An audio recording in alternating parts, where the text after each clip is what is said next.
O Senhor esteja convosco. Proclamação do Evangelho de Jesus Cristo, segundo Mateus.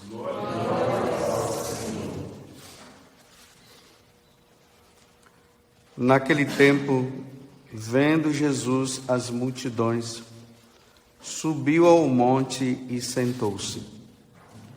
Os discípulos aproximaram-se e Jesus começou a ensiná-los.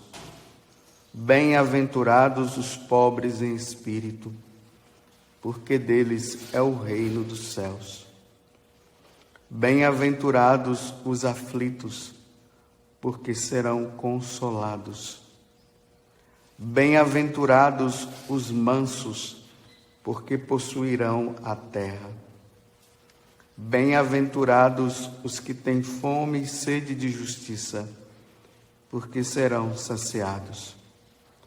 Bem-aventurados os misericordiosos, porque alcançarão misericórdia. Bem-aventurados os puros de coração, porque verão a Deus. Bem-aventurados os que promovem a paz, porque serão chamados filhos de Deus. Bem-aventurados os que são perseguidos por causa da justiça, porque deles é o reino dos céus. Bem-aventurados sois vós, quando vos injuriarem e perseguirem, e mentindo, disserem todo tipo de mal contra vós por causa de mim. Alegrai-vos e exultai, porque será grande a vossa recompensa nos céus. Palavra da salvação. Glória a vós,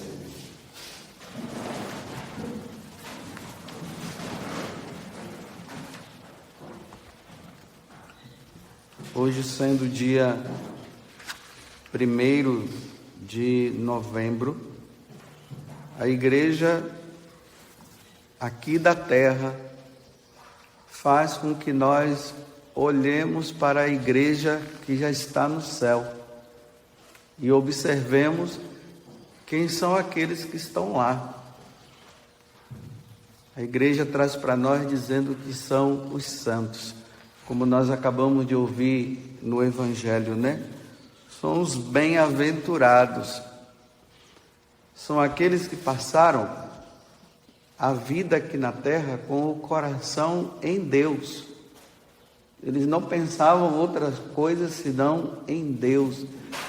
Eles viveram somente para Deus. Eles compreenderam que eles precisavam amar a Deus acima de toda e qualquer coisa. Então eles viveram para Ele. E a igreja diz agora, olha, sabe onde é que eles estão? Eles estão lá, diante dessa visão que João viu, né? Quando ele estava lá na ilha de Pátimos, ali passando por aquele momento de prisão que ele estava. Então ele viu uma grande multidão, uma imensa multidão. Eram pessoas de todas as tribos. Aqui dá para a gente entender aquilo que eu falei durante esses dias com vocês, a respeito do que é a Igreja Católica, né? Ela é católica porque essa igreja fundada por nosso Senhor Jesus Cristo, ela está em todos os lugares do mundo. Por isso que ele está falando de todos os povos. Mas não significa que todos os povos aonde a igreja está são católicos. Então, dentro dessas tribos, como ele coloca, nós vamos dizer assim, dentro dessas nações, trazendo para uma linguagem mais próxima, nesses lugares existem pequenas porções de cristãos católicos. É interessante lá na Terra Santa, né? para entender, né? Quando nós vamos lá na cidade de Jericó, então a cidade de Jericó é uma cidade povoada por muçulmanos. Então lá tem mesquitas, assim como aqui no Brasil, nós vamos em determinadas cidades brasileiras, nós encontramos muitas igrejas construídas, né? Aqui no interior de Minas Gerais a gente encontra, né, numa cidadezinha, um monte de igreja católica. Se a gente vai lá em Salvador, a gente encontra um monte de igrejas católicas. Lá é assim, é um monte de mesquita e só uma igreja católica, que são os franciscanos, que tomam conta daquela pequena, olha, e é minúscula, aquele grupinho de católicos que estão ali. Ali tem uma igreja dedicada, se não me engano, é a São João Batista ou ao Sagrado Coração de Jesus. Agora eu me esqueci. Tem uma escola, eles dão aula, até os muçulmanos também participam, se beneficiam dessa escola dos franciscanos. E ali aquele grupinho pequeno de católicos que estão ali. Então, para entender o que João está dizendo, né? Essa multidão de todos os povos, então, ali naquela pequena porção, ali tem cristãos católicos que se santificam e se santificaram no decorrer dos séculos na igreja, e dentre esse grupo se tornaram santos, e agora eles estão diante de Deus. Eles chegaram ao fim. Quem é o santo?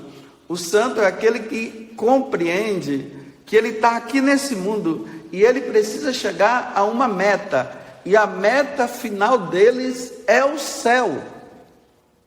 É a contemplação da face de Deus, como aqui está dizendo, né? Eles estavam diante do Cordeiro e eles diziam: amém, o louvor, a glória, a sabedoria, a ação de graças, a honra, o poder e a força pertence ao nosso Deus para sempre.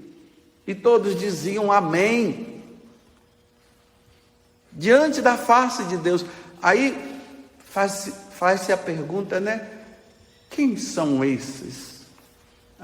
São aqueles, trazendo uma linguagem mais simples para nós, são aqueles que passaram a vida nesse mundo,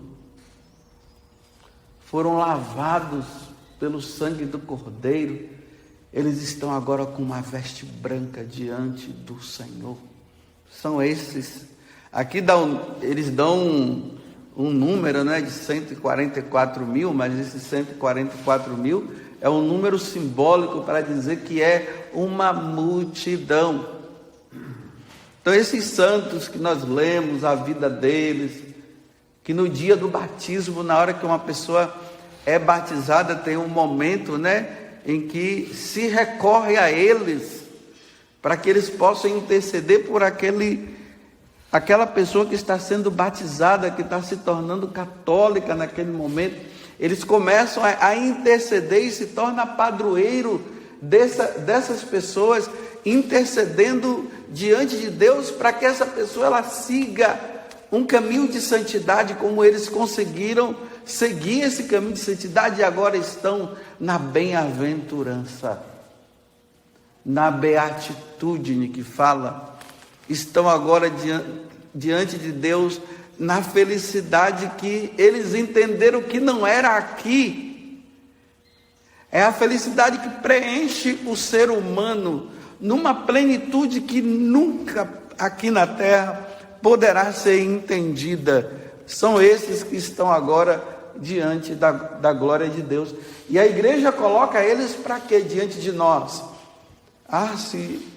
Se Deus pudesse fazer com que nós agora aqui víssemos essa multidão diante de Deus. mas nós só podemos ver pela fé. Mas se Deus colocasse dentro de nós, ia crescer um grande desejo de viver santamente para ir para lá. Mas por que Deus não mostra para nós? Porque Deus quer que nós tenhamos a liberdade de acreditar ou não que o céu existe, que Ele existe e que essa multidão está lá. Porque se Deus simplesmente mostrasse tudo para nós, nós iríamos viver em função disso, já não mais pela fé. E aí nós não íamos ter a liberdade de escolher. Você vê como é que Deus, Ele quer que nós façamos essa escolha livremente. Aí nós cremos. Eu repito, se nós pudéssemos ver com os olhos da carne, nesse mundo, as pessoas, elas não iriam querer viver no pecado. Elas não iriam permitir o pecado na vida delas. Elas iriam viver somente para Deus. Mas eu repito, como Deus não quer que nós façamos isso de forma forçada, aí Ele não permite que nós vejamos só pela fé. Então, quando nós fechamos os nossos olhos e nós pensamos naquilo que João está dizendo aqui, nós imaginamos essa multidão de pessoas que conseguiram passar aqui na terra e viveram somente para Ele, e agora eles estão na plenitude da felicidade. Aí isso faz crescer dentro de nós o desejo de ir para lá e de ser como eles. Um católico que não sente esse desejo, ele ainda não compreendeu o que é, ele ainda está preso a esse mundo. Ele quer até ser de Deus, ele quer fazer tudo para Deus, ele quer converter todas as pessoas, mas é uma coisa ainda muito mundana, secularizada, ainda é algo que está voltado para aqui, mas não deve ser algo voltado para aqui, tem que ser algo voltado para lá.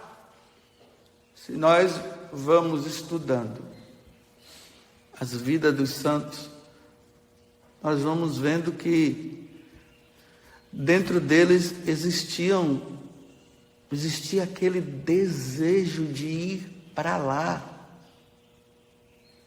Eles não tinham outro desejo.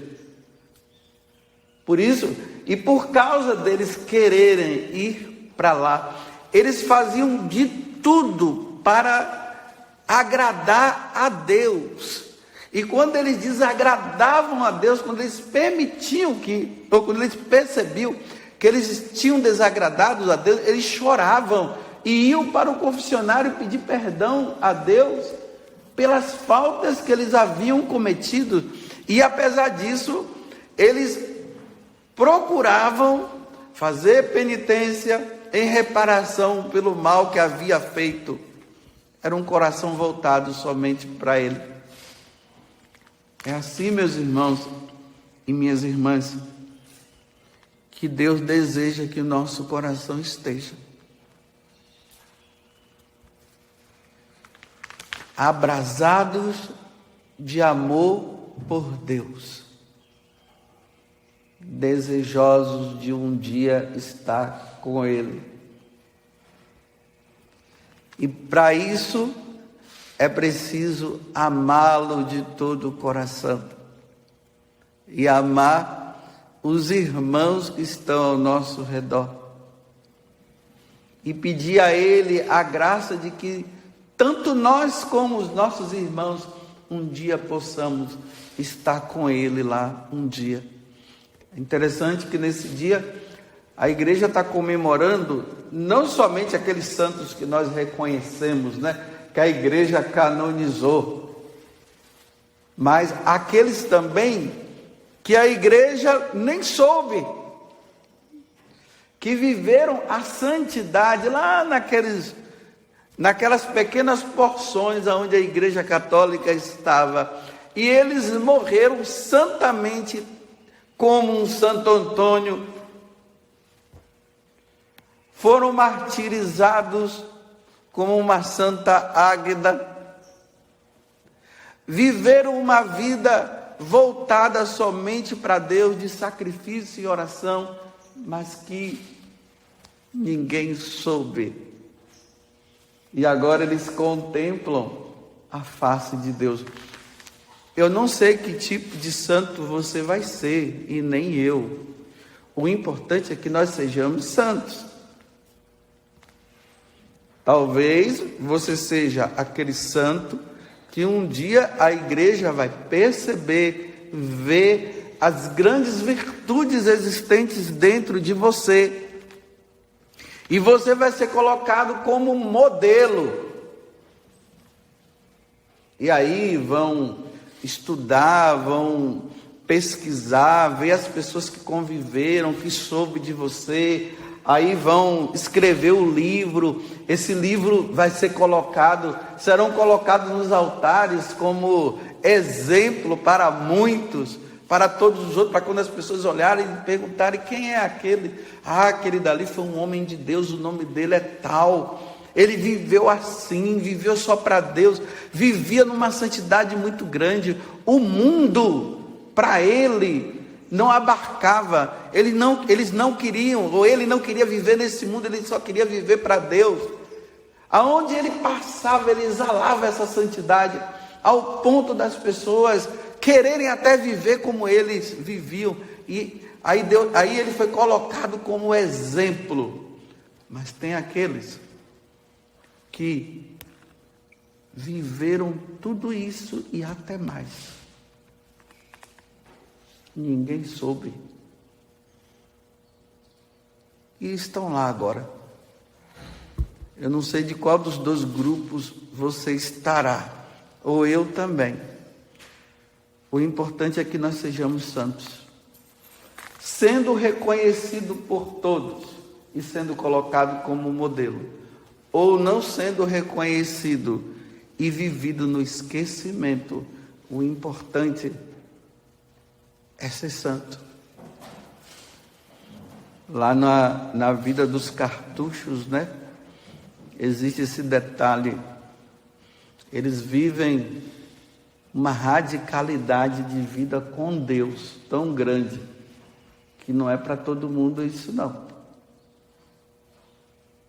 A vida de silêncio o tempo todo.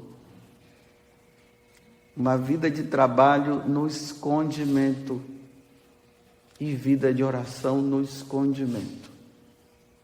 Uma ou duas vezes eles vivem em comunidade, mas é como se não vivessem. Aí tem os momentos que eles se encontram para rezar. Aí tem o coro, né, onde eles vão rezar a liturgia das horas. É uma radicalidade tão grande que São João Paulo II pediu que pelo menos, não sei se é uma vez por ano ou uma vez por mês, eles pudessem viver um momento de confraternização. Porque é uma vida de escondimento.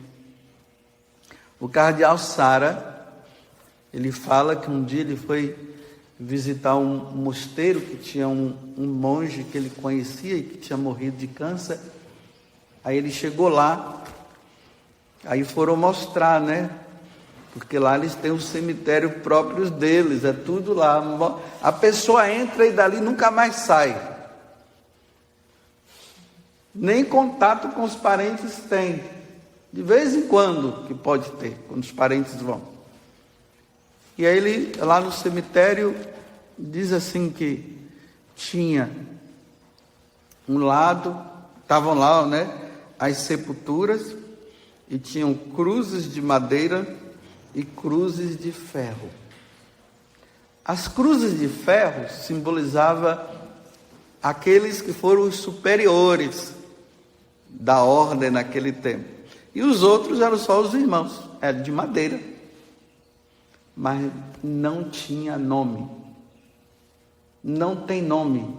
Na lápide não tem nome. Você chega lá, você não sabe quem é, quem está ali. Só quem mora e talvez, com o passar do tempo, foi enterrando, foi colocando, e pode até deduzir, mas ninguém sabe o nome. Santidade escondida. Tanto que se eles escrevem um livro, eles não colocam o nome. São esquecidos pelo mundo para serem lembrados somente por Deus. Vivem esse tipo de vida para dizer assim, a vida deles é só para Deus. Eles dormem, acordam, levantam, trabalham só para Deus. Não tem ninguém do lado para estar. Eles fazem tudo ali sozinhos. Se vocês quiserem, tem um filme que se chama O Grande Silêncio, São mais ou menos 3 horas de filme. Eles conseguiram, porque ninguém pode ir para lá e ainda mais filmar a vida deles, não tem como. Mas de tanto eles insistirem, aí o superior geral um dia disse assim, então tá bom, daqui a 10 anos vocês voltam para que nós possamos gravar. Olha, e eles levaram a sério, 10 anos depois eles foram. E aí o superior não teve jeito. Aí colocaram câmeras de tudo quanto era lado, que eles não podiam falar. O filme são 3 horas de filme, no silêncio, ninguém fala nada, é só mostrando a vida deles como é que é. 3 horas de filme. É uma beleza, é muito bom, porque ali nós vamos vendo, para os tagarelas, o que significa uma vida de silêncio. Porque o santo é aquele que procura viver o silêncio, procura viver os momentos com Deus. Eles vivem a radicalidade, mas nós precisamos viver isso também. Só voltada, morre, enterra. E tem outro detalhe. Eles não são enterrados no caixão. Eles são envolvidos por um pano, ali com a roupa deles mesmo, de monge, e são colocados lá na terra, sem caixão, e é enterrado. Você vê que vida? Que santidade? É impossível que pessoas que vivam assim, elas não vão para o céu, é impossível. Diz que um dia foram lá, aí estavam lá conversando com o superior, e tinha um velhinho, um monge muito velho, que ele queria assim falar alguma coisa, o superior não deixava, lugar de silêncio, E os repórteres ficaram curiosos, alguma coisa tem aí, que ele não está falando, o superior não quer deixar. Até que no final encontraram uma brecha. Sabe que repórter como é que é? Encontraram uma brecha e foram conversar com ele. A única palavra que aquele monge velhinho, quer dizer, aquele homem deve ter entrado lá no mosteiro com a idade, vamos dizer, de 18 anos, 19 anos. Vamos dizer, aquele homem estava ali com uns 80. Olha só, passou a vida toda ali dentro.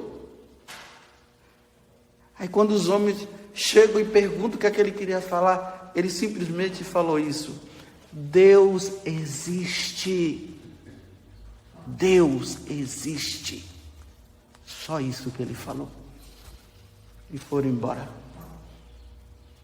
Realmente, Para viver num lugar desse, sem internet, sem contato com ninguém, vivendo uma vida de silêncio e de entrega, Deus existe. Ainda mais nesse mundo de hoje.